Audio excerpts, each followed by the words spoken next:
This world is all about branding and marketing. The #1 branders in the universe is the United States. They made United States seem like it's the best place in the world to be. It's the land of the free, home of the brave. I go there to find and chase my dreams. We have to be able to tell our own stories. Directors, filmmakers, entertainers, it's going to be clearly, and the press, it's going to be your job to redefine how people think about Africa.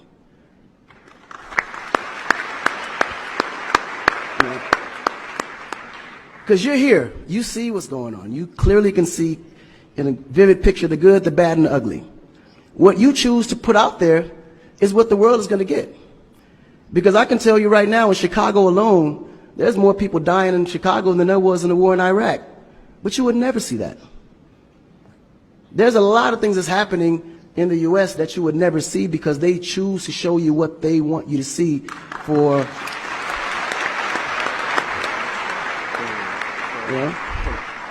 It's about country integrity. You have a certain reputation you have to keep. No one puts their family business out into the street.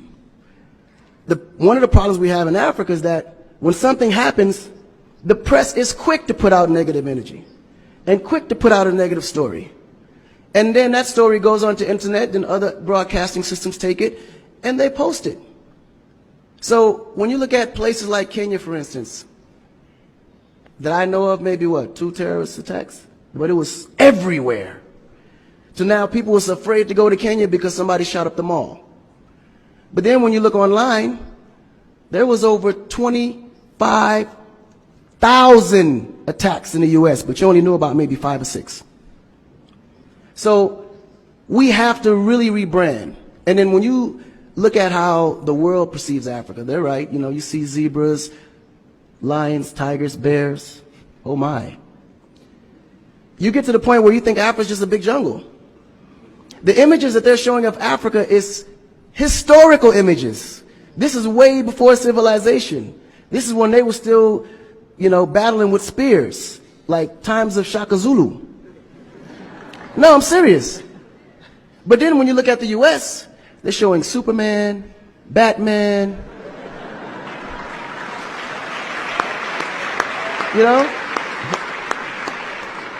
Where is our Superman?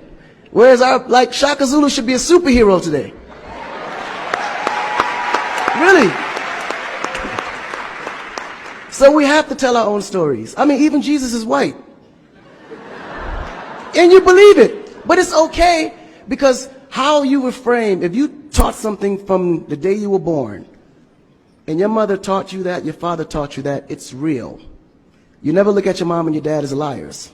But their mother and father taught them the same thing, because that's the kind of history that's put out for them to believe. Our history books in the U.S. is all white American history, culture that's been borrowed from other nations. But Africa have to teach the same history of our ancestors, the great things that they have accomplished. And it's going to be the jobs of directors like yourself, filmmakers like yourself, to narrate that story. How do we want to be perceived? How do we want that story to be narrated to the rest of the world? This younger generation, we kind of figured it out. Because now, when you look at hip-hop in America, every rapper is rich. Gold chains, Bentleys, nice girls by the pool with bathing suits in this big mansion.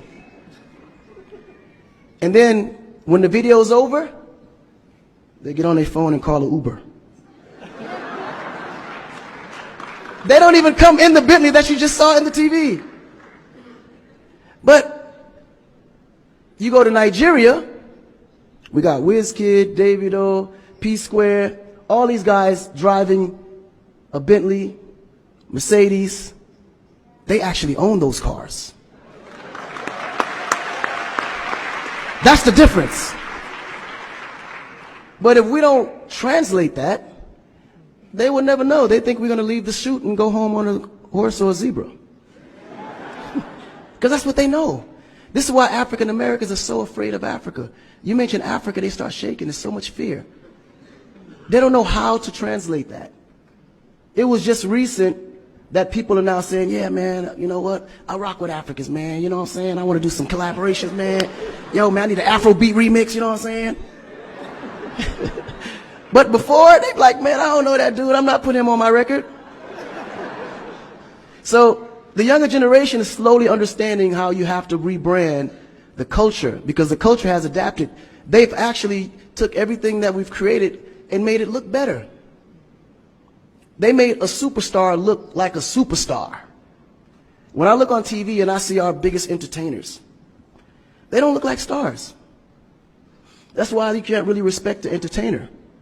If a politician saw a singer, he'd just be like, oh, he's just a local singer.